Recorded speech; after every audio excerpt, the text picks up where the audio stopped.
오늘 하나님이 주시는 말씀 함께 봉독하겠습니다. 요한복음 13장 18, 19, 2절 말씀입니다. 요한복음 13장 18, 19, 2절 말씀입니다.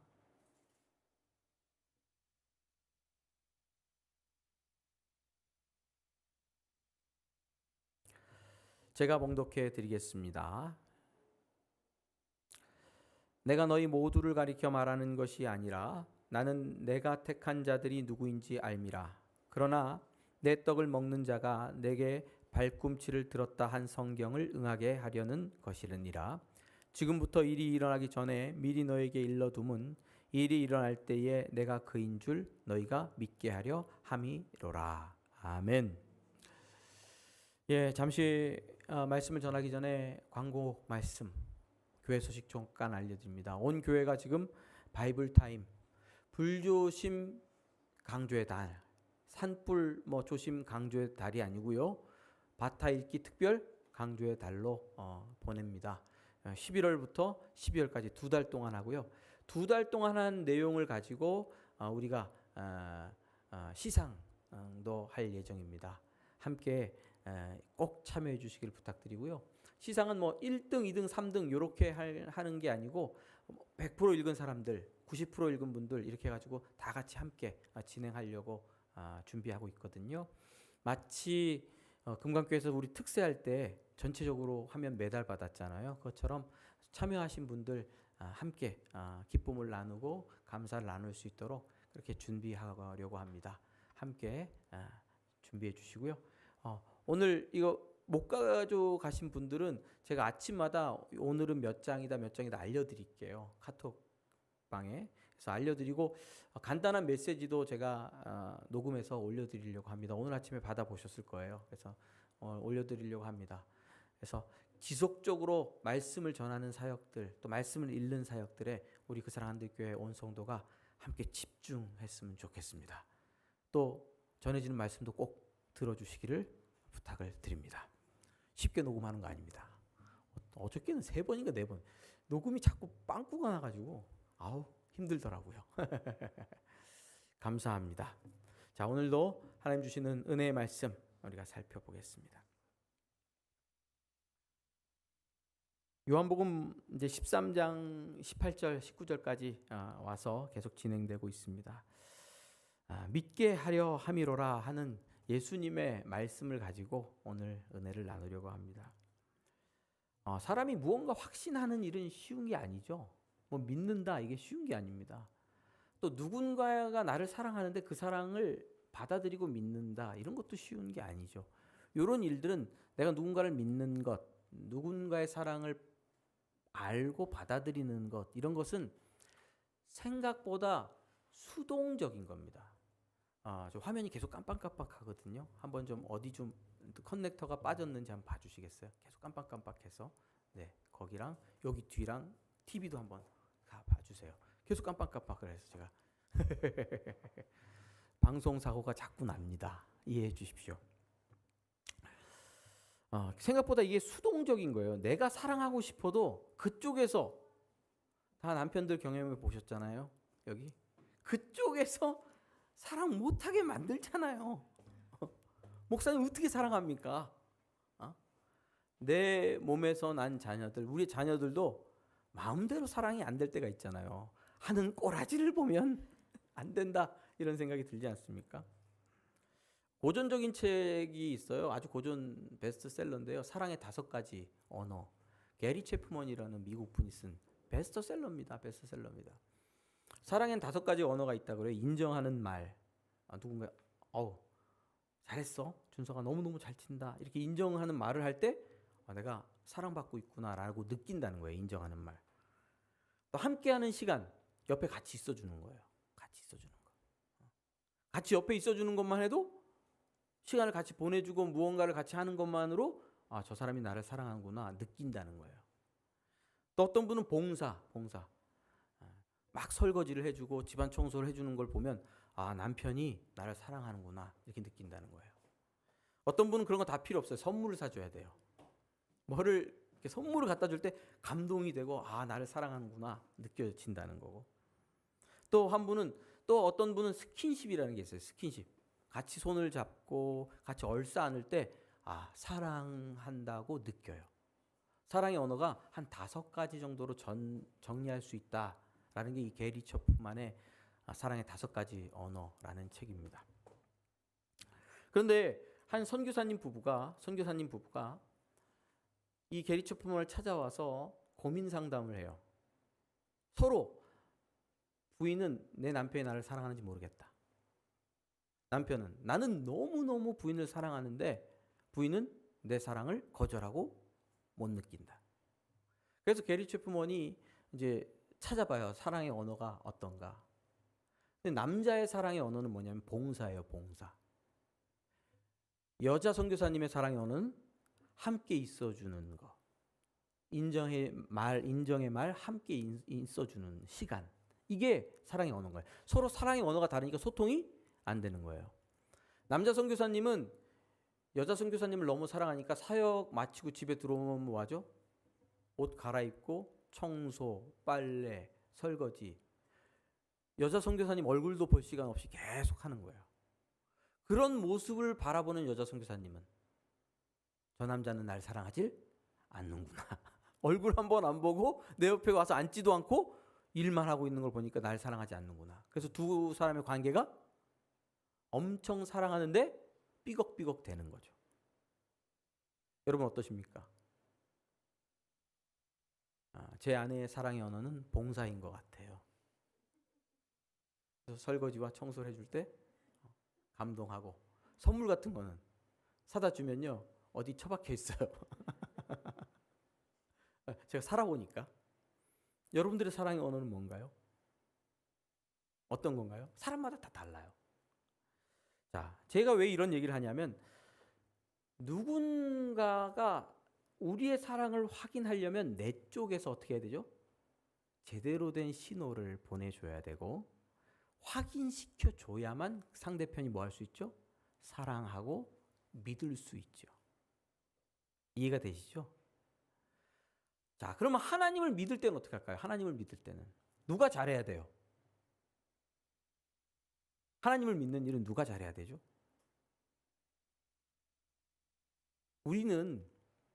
우리가 무조건 잘해야 된다고 생각을 해요. 내가 잘해야지. 내가 잘 믿어야지. 내가 열심히 믿어야지. 내가 열심히 하나님을 섬겨야지. 근데 요일이요, 내 마음대로 되는 일이 아니잖아요. 그렇죠? 어떤 분들이 저한테 그런 고백을 해요. 목사님, 저는 믿고 싶은데 안 믿어져요. 성경 공부하면서도 믿고 싶은데 안 믿어져요. 그렇게 왜 이렇게 안 믿어질까요? 그러니까 내 마음대로 되는 것은 아니에요. 주파수가 맞아야 돼요. 자, 어떤 면에서, 제가 어떤 면이라 그랬습니다. 두 면이 다 있는데 어떤 면에서 우리가 하나님을 믿는다는 것은 하나님이 잘 하셔야 돼요. 하나님이 잘 하셔야지 뭐 할 수 있는 거예요? 믿을 수 있는 거예요. 그분이 내 인생에 열심히 선하고 아름답게 해주실 때 믿음이라는 것이 생겨날 수 있는 거죠. 우리 편에서보다는 하나님 편에서 무언가를 해주셔야 되는 거죠. 근데 오늘 말씀 보면 예수님께서는 내가 잘 해주려고 왔다. 너희를 믿게 해주는 그 일을 하려고 왔다. 이렇게 우리에게 말씀해 주십니다. 제가 오늘 본문 읽어드릴게요. 19절입니다. 지금부터 이 일이 일어나기 전에 미리 너에게 일러둠은 일이 일어날 때에 내가 그인 줄 너희가 믿게 하려 함이로라. 믿게 하려 함이로라. 예수님께서 이 땅에 오신 이유는 뭡니까? 믿게 하려고 오셨다라고 우리에게 얘기해 주시는 거예요. 제자들에게 지금 말씀하시는 이유는 뭡니까? 믿게 하려고 하는 거예요. 예수님께서 이제 아버지 하나님께로 돌아갈 때가 가까이 왔어요. 이 말은 뭐냐면 십자가에서 고난을 받고 죽고 부활 승천하여서 떠나신다 하는 이야기를 하고 계시는 겁니다. 이해가 되시죠? 그런데 이 일을 위해서 예수님께서 오셨어요. 자, 그런데 이 일에 대해서 예수님께서는 제자들에게 미리 말씀해 주고 계시는 거예요. 미리 계속해서. 내가 이제 아버지께로 갈 거다. 십자가에서 죽을 거다. 그리고 부활할 거다. 그리고 하나님께로 돌아갈 거다. 이런 얘기를 계속해주고 가룟 유다라는 사람이 너희 중에 누군가 한 명이 나를 팔 거다. 이런 것까지 다 자세하게 얘기해줘요. 이렇게 미리 얘기해주는 이유는 뭐냐면 이런 일이 일어날 때에 일어나서 예수님 말씀대로 착착착착 이루어지는 것을 보면 어떻게 했어요? 제자들이 예수님께서 이렇게 말씀하셨는데 이렇게 되네. 이렇게 말씀하셨는데 또 이렇게 되네. 그러면서 우리에게 뭐가 생긴다고요? 제자들에게 믿음이 생기겠죠. 믿게 하려고. 예수님의 말씀이 이루어짐을 보고 예수님을 믿고 예수님이 그리스도임을 알고 구원에 이르는 자리에 이르도록 하시려고 예수님께서 지금 말씀하고 계시다는 거예요. 제자들에게. 그게 오늘의 말씀입니다. 예수님께서 이 땅에 오신 이유도 믿게 하려고 오셨어요. 믿게 하려고. 자, 하나님을 본 사람이 있습니까? 없습니까? 없죠. 근데 하나님이신 그분이 누구의 몸으로? 사람의 몸으로 왔어요. 그래서 제자들이 누구를 만났어요? 예수님을 만났어요. 그리고 예수님을 만졌어요. 같이 밥 먹었어요. 사람의 몸을 입고 오신 하나님을 만났어요. 예수님을 본 사람은 누구를 본 겁니까? 하나님을 본 거예요. 예수님을 경험한 사람은 하나님을 경험한 거예요. 우리는 십자가에서 죽으신 예수님을 보면서 세상을 위하여 자신을 내어주신 사랑이신 하나님을 만나는 거예요. 그 하나님을 보이시려고 예수님께서 오신 겁니다. 그래서 세례 요한은 심지어 이렇게 얘기해요. 하나님께로부터 보내심을 받은 사람이 있으니 그의 이름은 요한이라. 그가 증언하러 왔으니 곧 빛에 대하여 증언하고 모든 사람이 자기로 말미암아 믿게 하려 함이라. 세례 요한이 예수님을 증언하는 일도 뭐냐면 뭐 하려고? 그 예수님이 하나님이심을 증언하려고 세례 요한이 왔다. 그 예수님에 대해서. 자, 예수님께서 요한복음 보면 첫 번째 사역을 하셨는데 첫 번째 사역이 뭘까요? 1초, 2초, 3초? 뭘까? 가나안 뭐? 예, 우리 막내가 뛰어납니다. 엄마 가르쳐줬어? 가나안 혼인잔치? 거기서 뭐를 만들었을까? 뭘 만들었을까, 온유야? 물로 뭘 만들었을까? 아이스티? 포도주를 만드셨죠. 물로 포도주를. 근데 물로 포도주를 만드신 사건은 그냥 포도주를 많이 생산해가지고 병에 넣어가지고 찍어서 팔자 이런 게 아니에요. 목적이 있어요. 목적은 뭐냐면 그 기사와 이적을 행해서 제자들이 예수님을 믿게 하려는데 목적이 있으셨어요. 물론 예수님이 누구신지 드러내려는데 목적도 있었죠. 예수께서 이 표적을 갈릴리 가나에서 행하여 그의 영광을 나타나시며 제자들이 그를 믿으니라. 이렇게 돼 있거든요. 자, 어떤 레시피를 사용하셨습니까? 물로 포도주를 만들 때 도랑아리 몇 개가 있었죠? 6개. 6개에다가 하인들을 시켜서 물을 9가지 채워라. 하인들이 물을 9가지 채웠어요. 연회장에 갖다 줘라. 이게 레시피예요. 물로 포도주를 만든 레시피 말씀이죠. 예수님 명령이죠. 그 레시피를 누구는 알아요? 하인들과 제자들은 아는 거야. 근데 물을 떠서 갖다 줬는데 연회장 사람들이 물을 퍼서 야, 이 맛있는 포도주를 이렇게 취한 다음에 내면 어떻게 미리 내야지. 이런 얘기를 했단 말이에요. 레시피를 본 제자들은 누구를 믿게 돼요? 예수님을 믿게 되죠. 저런 기적을 행하시는 창조주구나. 알게 되죠. 레시피를 모르는 연회장은 몰라요. 그냥 술 먹고 즐기는 거지. 먹고 취하고 예수님이 만들어주신 포도주를 먹으면서도 그게 어디서 왔는지 레시피를 모른다고요. 이런 기적을 행함으로 제자들에게 예수님이 누구신지 알리시려고 하시고 계셨다는 거예요. 여러분, 나사로 사건 아시죠? 나사로를 살리신 이유는 뭘까요? 자, 나사로를 왜 살렸어요? 1번 나사로가 불쌍해서, 2번 나사로의 누이들이 불쌍해서, 3번 그냥, 4번 제자들을 믿게 하려고. 4번. 4번 맞습니다. 자, 예수님께서 예루살렘을 떠나가지고 유다를 떠나서 좀 돌고 계실 때에 나사로와 그 마르다 마리아 가족들과 예수님 굉장히 친하셨거든요. 근데 그 집에서 소식이 왔어요. 당신 사랑하는 나사로가 병들었다. 그럼 어떻게 해야 되죠? 빨리 가서 고쳐주리라. 고쳐주리라. 근데 예수님이 거기서 일부러 이틀 더 유하세요. 안 가고. 나사로가 아프다는데 안 가신다고요. 안 가셔. 머물러 있어요. 그냥 뻔하게 할 일이 없는데도 딴청 피우고 계시는 거예요. 왜? 말하자면 언제까지 기다리는 거예요? 나사로가? 죽을 때까지 기다리시는 거예요. 그리고 한 3일째쯤 돼서 소식이 다시 왔어요. 주님, 당신이 사랑하는 제자, 사랑하는 나사로가 죽었습니다. 어떡합니까? 그러자 예수님 이상한 얘기예요. 야, 이제 유대로 가자. 베다니로 가자는 거예요. 나사로를 깨우러 가자. 제자들이 벙 찌는 거죠. 나사로가 잠들었나?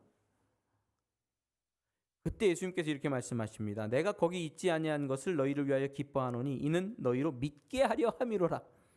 그러나 그에게로 가자. 내가 나사로 죽는 그 병든 나사로 곁에 없었던 게 기쁘다. 왜? 다시 살려내면 제자들이 내가 누구인지 알고 믿게 될 테니까. 그래서 나사로 죽을 때까지 기다리셨다가 죽고 난 후에 기쁘다. 가자. 다시 깨우러 가자. 라고 말씀하시면서 제자들한테 말씀하셔서 나사로를 깨우러 가셨어요. 나사로를 살려내시기 전에 기도하는 내용입니다. 자, 나사로를 살려내시기 전에 무슨 기도하냐면 믿사오니 살려주옵소서. 믿사오니 이렇게 기도하지 않고 기도의 내용이 있어요. 자, 어떤 기도를 하시냐면요. 항상 내 말을 들으시는 줄을 내가 알았나이다. 그러나 이 말씀을, 이 기도를 하옵는 것은 둘러선 무리를 위함이니. 자, 이 기도는 누구를 위함이라고요? 둘러선 무리. 지금 누구의 죽음 앞에? 나사로의 죽음 앞에 둘러선 무리를 위함이니 곧 아버지께서 나를 보내신 것을. 그러니까 예수님이 누구로부터 왔다? 하나님 아버지로부터 왔다는 것을 그들로 믿게 하려 함이니이다. 아하. 왜 기도해요? 나사로를 살려내는 기도를 왜 하세요? 예수님이 누구신 것을? 하나님 아버지로부터 온 아들인 것을, 메시아인 것을, 그리스도이신 것을, 온 세상의 구주인 것을 믿게 하려고 지금 기도하고 있는 중이에요. 이 말씀을 하시고 큰 소리로 나사로야 나오라 부르셨어요. 저는 언제나 이 장면에 감동이 됩니다. 나사로야 나오라 부르셨어요. 그랬더니 죽은 자가 수족을 배로 동인 채로 나오는데 얼굴은 뭘로 쌌어? 수건으로 다 쌌어. 죽었으니까. 그럼 나오. 강시처럼. 얘네 강시 모른다. 좀비처럼. 예수님께서 풀어놓아 다니게 해라. 꽁꽁 묶은 거 풀어놓아 다니게 하라. 그리고 먹을 것을 주라고 말씀하시죠. 나사로를 살리신 이유는 뭡니까? 나사로 이러다가 또 죽어요. 그렇죠? 뭐 80, 90대면 나이 먹어서 죽었겠죠. 살리신 이유는 뭐예요? 예수님께서 둘러선 무리와 제자들에게 자기가 누구신지 알리시려고. 그래서 믿게 하시려고. 예수님은 누구십니까? 부활이요 생명이잖아요. 예수님을 믿는 자는 영생을 갖게 되잖아요. 그것을 나사로를 살리시는 일, 극적인 일을 통하여 보이시고 알리시고 믿게 하시려고 지금 이 일을 행하셨다는 겁니다. 뭐 하시려고? 믿게 하시려고. 여러분, 요한복음 12장 27절에서도 27절 30절을 봐도 바로 전장이죠. 예수님이 기도하자 하늘에서 음성이 들려요. 음성이 들려요. 아버지여 아버지여 아버지의 이름을 영광스럽게 하옵소서 하시니 이에 하늘에서 소리가 나서 이르되 내가 이미 영광스럽게 하였고 또 다시 영광스럽게 하리라. 소리가 들리자 제자들이 오 천둥이 울었다고 막 생각. 천둥이 울었다고 생각. 어떤 이들은 천사가 말하였다고 예수님께 그렇게 느끼는 거예요. 옆에 서 있다가 예수님께서 근데 대답하셨어요. 이 소리가 난 것은 나를 위한 게 아니다. 야, 나는 하나님이 그렇게 말 안 해도 다 알아. 근데 이 소리가 난 것은 너희를 위한 것이다. 예수님 말씀하시면 하늘에서 응답하시는 것을 알게 하시려고 하신 거라는 거예요. 여러분, 예수님은요, 제자들이 믿을 수 있도록 세심한 배려를 하셨어요. 그의 모든 계획은, 요한복음에서 나오는 그의 계획은 제자들에게 믿음을 주기 위한 계획이에요. 예수님이 누구신지, 부활과 영생이 누구에게 있는지, 앞으로 어떤 일이 일어날지 세밀하게 말씀하시고 보이시고 인도하시면서 예수님을 믿게 하시려고 제자들을 인도하셨다 하는 겁니다. 여러분, 코로나19 때문에 우리 일상이 불안해졌잖아요. 불안합니다. 우리 온유는 불안하지 않지? 우리 혜원이도 불안할 줄 모르니까. 우리 부모님들이 계셔서. 대학 졸업한 젊은이들 제가 이제 우리 카페 알바 친구들이 거쳐간 친구들 한 번씩 만나거든요. 여기 오기도 하고 그러는데 물어보면 요즘 취업 문의 아예 취업 시험 이런 게 없대요. 채용 정보가 없대요. 올해 졸업했는데 채용 정보가 없어요. 그거 어떻게 해? 4년 5년 뭐 준비했어요? 취업 준비했잖아요. 4년 안에 졸업하나요? 아니요. 1년은 보통 휴학하고 외국에서 6개월 뭐 언어학 연수도 하고 그런다고요. 걔네들이. 다 그래요. 그러면서 스펙 다 준비했는데 아니 스펙 내밀 데가 없어요. 채용을 안 하니까. 그러니까 불안하죠. 초등학교 6년, 중고등학교 6년, 대학 4년 해도 16년 동안 준비했는데 먹고 살 직업을 구할 수가 없으면 얼마나 불안하겠어요. 청년들만 일이 아니죠. 한참 일할 중년들, 여성분들도 그렇고 남성분들도 그렇고 이 많은 벽에 코로나 때문에 벽이 갑자기 확 세워져서 이 삶의 이 길이 막막해졌죠. 정말로 손가락 빨아야 되는 그런 어려운 지경에 우리 인생이 놓이게 됐습니다. 불안합니다. 앞으로 어떻게 해야 될 것인가. 또 나이가 들어가면 할수록 몸이 쇠해가죠. 몸이 쇠해감을 느껴요. 아, 쇠합니다. 요즘 피곤합니다. 쇠해가죠. 그러면서 얼마나 더 견딜 수 있을까? 내가 이 생을 얼마나 더 견딜 수 있을까? 뭐 딱 죽으면 스위치 누르면 딱 죽으면 또 얼마나 뭐 편해요. 그러다가 이게 죽는 게 아니잖아요. 죽는 게. 죽고 싶다고 죽어지는 게 아니고 골골골골골골 하면 이거 인생 어떡하냐 이런 불안감이 또 찾아오죠. 그러나 이런 불안보다도 신앙인들에게 더 큰 불안이 있어요. 그 불안은 뭐죠? 예전처럼 막 부르짖어 기도하고 예전처럼 모여서 으쌰으쌰하고 성도들과 교제하고 삶을 나누면서 그런 신앙생활을 하지 못하기 때문에 불안이 생겨요. 이러다가 내 믿음 떨어지는 거 아니야? 이러다가 어떤 분들은 이러다가 한 대 하나님한테 맞는 거 아니야? 이런 거 있잖아요. 하나님 진노 맞는 거 아니야? 이런 불안감까지도 들 수 있거든요. 내 믿음 떨어져서 지옥 가게 되는 거 아닌지, 우리 자녀들은 어떻게 믿음으로 키워야 될지 영적 불안이 우리 안에 생깁니다. 우리 그리스도인들에게 영적인 흔들림과 불안은, 잘 드십시오. 영적인 흔들림과 불안은 취업, 직장, 건강, 교육, 육아 모든 부분에 흔들림과 불안을 가져다 줍니다. 왜냐하면 서로 연결되어 있기 때문입니다. 그러나 여러분, 그러나 오늘 말씀을 기억해 보십시오. 우리의 믿음을 붙드시는 분이 누구죠? 믿게 하시려고 일하시는 주님이십니다. 그분 앞에 소망을 가지시기를 주님의 이름으로 축원합니다. 우리 스스로 연약해 보여요. 코로나19 때문에 신앙을 위해서 할 수 있는 일이 여러 가지 좀 한계 상황 속에 있어요. 무기력해 보여요. 그러나 믿음은 처음부터 누구에게 속한 것이었죠? 예수님께. 제자들을 믿을 수 있도록 하신 분이 예수님이었고 제자들의 믿음은 누구에게 속한 거예요? 예수님께. 예수님 손악이 아니잖아요. 그렇죠? 부처님 손아귀 안에 누가 있습니까? 손오공. 군두운 타고 천리 만리를 달렸는데 거기 누구 손아귀예요? 부처님 손아귀. 우리는 누구 손아귀? 예수님 손바닥.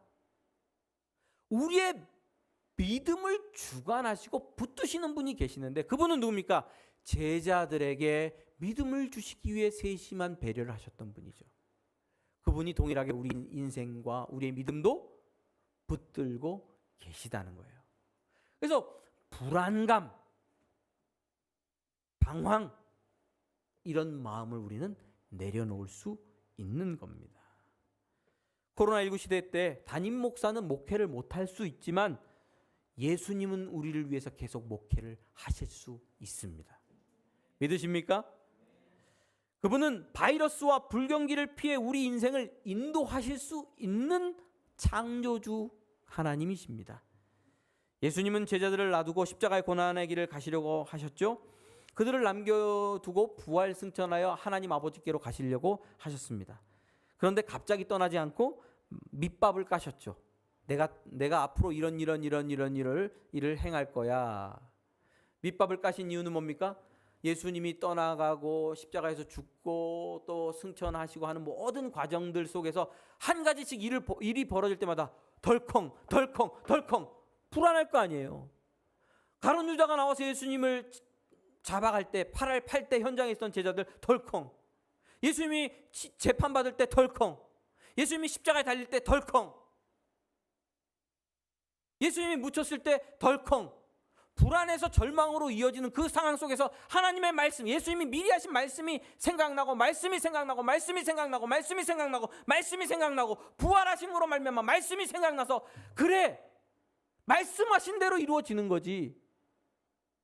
불안감 속에서도 믿고 붙들 수 있도록 그렇게 말씀하여 주신 거예요.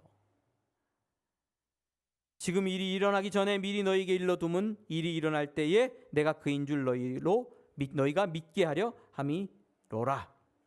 오늘도 그 예수님께서 동일하게 우리에게 함께 하십니다. 불안의 시대 성령으로 함께 하시고 진리로 가르치셔서 때때로 닥쳐오는 일 앞에서 그럼에도 불구하고 하나님께서 우리를 붙들고 계시고 내 믿음을 지키고 계시구나라는 것을 깨닫게 하십니다. 우리 환경 붙드시죠. 상황 변화시키시죠. 살아계실 뿐만 아니라 우리 인생의 목자가 되시는 주님께서 우리를 믿음의 길로 생명의 길로 가도록 이끌고 계십니다. 그게 기독교입니다. 그게 성경이 말하는 믿음입니다. 이 믿음 가운데 계시기를 바랍니다. 여러분, 모태신앙인 가정에서 태어나면요 못해요. 정말 못해. 아무것도 할 수가 없어. 전도를 할 수가 없어. 못해 신앙이니까. 니네들도 큰일 났어. 목사님한테 잘 배워야 돼. 알겠지? 자, 그러나 모태 신앙에서 태어나게 돼서 교회를 자연스럽게 다니고 예수님의 소식을 듣는 것은 누구의 인도하심입니까? 그게 하나님의 인도하심이에요. 모태 신앙이지. 그래서 못하는 거야? 모태 신앙이 여기 되게 많아요. 모태신앙? 여러분, 이게 자연스러운 일인 것처럼 보이지만 자연스러운 일이 아니에요. 이사야서 44장 1, 2절 잘 들어봐. 온유야, 나의 종 야곱, 내가 택한 이스라엘아 들으라. 너를 만들고 너를 모태에서 지어낸 너를 도와줄 여호와가 이같이 말하노라. 나의 종 야곱, 내가 택한 여수르나 두려워하지 말라. 모태에서부터 누가 지었다고요? 하나님. 이건 제 위고요. 모태가 아닙니다. 위장입니다. 빵빵하게 계속 나와서 문제입니다만, 모태에서부터 우리를 조성하고 지으신 분이 있습니다. 그게 누굽니까?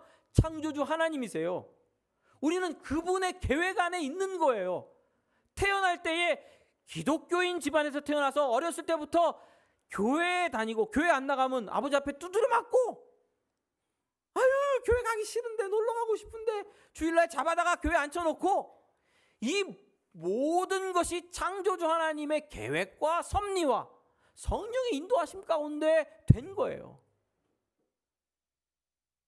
우리가 무슨 길 가다가 빛을 보고 막 쓰러져 가지고 딱 쓰러졌는데, 민우야,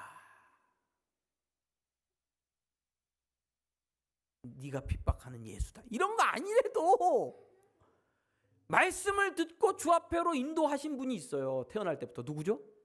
그게 하나님 아버지와 예수 그리스도와 성령님이세요.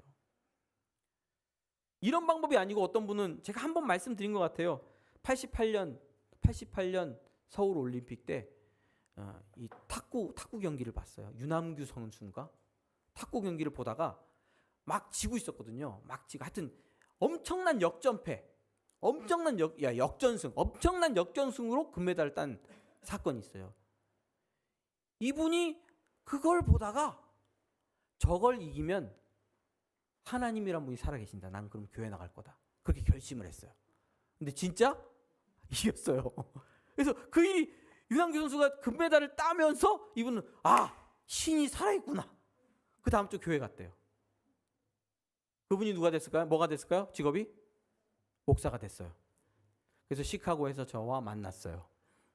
북한 선교 컨퍼런스 하는데 모여서 얘기하다가 그런 간증을 하더라고요. 제가요, 유남규 선수가요, 탁구하는 거 TV로 보다가 교회 나가서 목사 된 사람이에요. 그런 방법으로도 인도하시죠.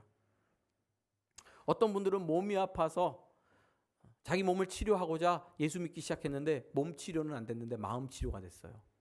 그래서 예수 믿고 하나님을 찬송하고 영광 돌려드리고 더 이상 이거 낫게 해달라고 기도 안 한다. 구원자로 예수님을 만났어요. 어떤 분들은 돈 문제, 사업 문제 때문에 기도원으로 도망갔어요. 부도 나서 거기서 예수 믿고 주께로 돌아온 경우도 있어요. 믿음 좋은 아내가 기도하니까 들어주더라. 그래서 뭐 자기는 잘 안 믿어지지만 손에 이끌려서 교회 다니다 보니까 예수 믿게 됐다 하는 고백도 있죠. 여러분, 아직 잘 안 믿어지는데 주님 어떡합니까? 교회 와서 앉아 있다 보면, 말씀 듣다 보면 이 계시의 말씀, 살았고 운동력 있는 계시의 말씀이 어느 날 다가와서 믿게 되는 경우도 있죠. 여러분, 예수님을 믿는 것은 단지 우리에게만 달려있는 일은 아닙니다. 많은 경우에 수동적인 거예요. 예수님이 잘 하셔야 돼요. 그래서 우리는 이런 기도를 합니다. 주님, 내게 믿음을 주옵소서. 우리 자녀들에게 믿음을 주옵소서. 우리 그 사랑 한들교회 성도들을 믿음의 길로 인도하소서. 요거를 직설적으로 말하면 잘해 주십시오. 좀 믿을 수 있게 좀 잘해 주십시오. 이런 기도예요. 우리가 맹랑하게 이렇게는 기도를 못하지만 주님, 우리에게 믿음을 주십시오. 우리가 연약합니다.